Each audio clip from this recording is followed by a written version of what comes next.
आज वर्धा जिल्ह्यामध्ये वादळी वारे, विजांच्या कडकडाटासह मुसळधार पावसाची शक्यता हवामान विभागानं वर्तवली आहे। तसेच आज जिल्ह्याला ऑरेंज अलर्ट देखील दर्शवण्यात आलेला आहे। काही ठिकाणी अत्यंत मुसळधार पाऊस पडण्याची शक्यता वर्तवली आहे। वर्ध्यात कालही मुसळधार पाऊस झालेला आहे।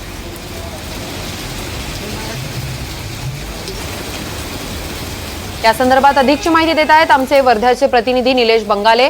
निलेश, जिल्ह्याला आज ऑरेंज अलर्ट हवामान विभागाकडून दर्शवण्यात आलेला आहे, काय अधिकची माहिती आहे?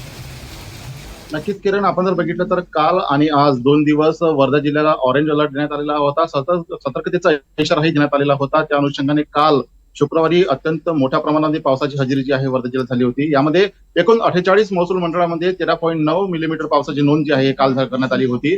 आपण जर बघितलं तर काल एकूण 5 तालुक्यामधील शाळांना सुट्टी जाहीर करण्यात आली होती आणि बहुतांश 10 गावांचा संपर्क सुद्धा कालच्या पावसाने तुटला होता।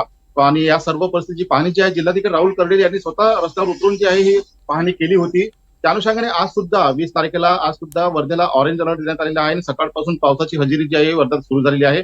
प्रशासन सुद्धा अलर्ट मोडवर आहे, परंतु नागरिकांना सुद्धा काळजी घेण्याचे आवाहन जे आहे प्रशासनाने केलेलं आहे। किरण, अगदीच धन्यवाद निलेश, तुम्ही दिलेल्या सविस्तर माहितीसाठी।